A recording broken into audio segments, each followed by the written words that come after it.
శ్రీ గురుభ్యో నమ. శ్రీమతే రామానుజాయ నమ. ఈరోజు మంచి మాట సహనం గురించి తెలుసుకుందామండి.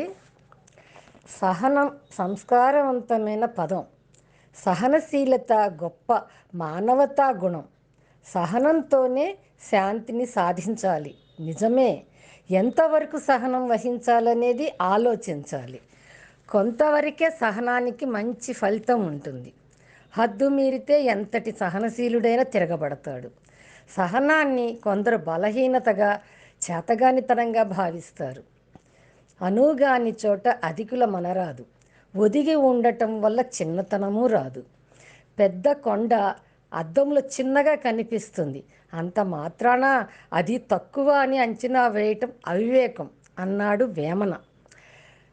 పదార్థాలు నిండుగా ఉన్న విస్తరి కదలకుండా ఉంటుంది.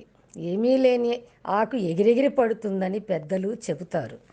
నిజాన్ని, నిప్పును ఎప్పుడూ దాచలేరు. నివురుగప్పిన నిప్పులా ఉండవచ్చు. గాలి వీచి బూడిదై తొలగితే నిప్పు రాజుకొని తన ప్రభావం చూపుతుంది. నిజం కూడా అంతే. సమయం రాగానే అబద్ధం తలవంచక తప్పదు. సముద్రం చెలీలి కట్ట దాటితే అంతా అల్లకల్లోలమే. కౌరవుల ఆగడాలను సభలో పాండవులు తల వంచి సహించారు.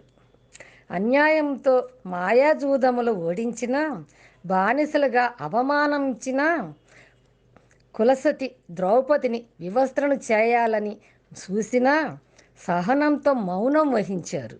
సమయం రాగానే పగ తీర్చుకున్నారు. అది ధర్మబద్ధమైనదేనని మహాభారతం వివరించింది. అశోకవనంలో సీతాదేవి 10 నెలలు ఎన్నో అవమానాలు, రాక్షస కృత్యాలను భరించి సహనంతో ఎదురు చూసింది. ఆమె మహాపతివ్రత.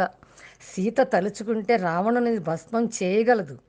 ధర్మబద్ధంగా ఎలా జరగాలో అదే జరిగేందుకు నిరీక్షించింది. సహనం, ఓపికతో కష్టాలను సహించింది. తన జాడను వెతుకుతూ హనుమ వచ్చినప్పుడు శ్రీరాముడు వచ్చి యుద్ధములో రావణుని గెలిచి తనను తీసుకువెళ్ళాలని సీత కోరింది. అది సీతాదేవి పట్టుదల. ధర్మదీక్ష ఎక్కడ ధర్మం ఉంటుందో అక్కడే జయం. కొందరికి అనుకోని అదృష్టం వరించి అఖండ ఐశ్వర్యం, అంతులేని అధికారం ప్రాప్తిస్తాయి. దాన్ని ఆసరాగా చేసుకొని వాళ్ళు వికృత చేష్టలతో విర్రవేగుతుంటారు. తమకు నచ్చని వారిపై అభాండాలు వేసి రాక్షసానందం పొందుతారు. అకృత్యాలు సాగిస్తారు. అవతలి వారి సహనాన్ని బలహీనతగా, అసమర్థతగా భావించి దమనకాండ కొనసాగిస్తారు. కొబ్బరికాయలోకి నీళ్లు ఎలా వస్తాయో అలాగే వచ్చి ఏనుగు మింగిన వెలగపండుల గుజ్జు ఎలా మాయమైపోతుందో అదేవిధంగా వచ్చిపోయేవి ఐశ్వర్య అధికారాలు. ఉప్పినలా ముంచుకొచ్చే జనాగ్రహానికి ఏదైనా తుడిచిపెట్టుకుని పోతుంది. దురహంకార నేతలు గుర్తించరు. చిన్న విత్తనంలో ఒక మహావృక్షం దాగి ఉంటుంది. విత్తనం మొక్కగా మారేందుకు అనువైన సమయం కావాలి. వర్షం కురిసి భూమి తడవగానే విత్తనం తనలోని మొలకొత్తే శక్తిని తన పైభాగంలో ఉండే పొట్టు కింద కేంద్రీకృతం చేస్తుంది. తనను తాను చీల్చుకొని అంకురాన్ని పైకి తెస్తుంది.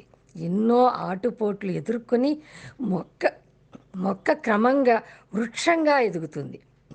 సమయం, ప్రకృతి సహకారం దాని ఎదుగుదలకు అవసరం.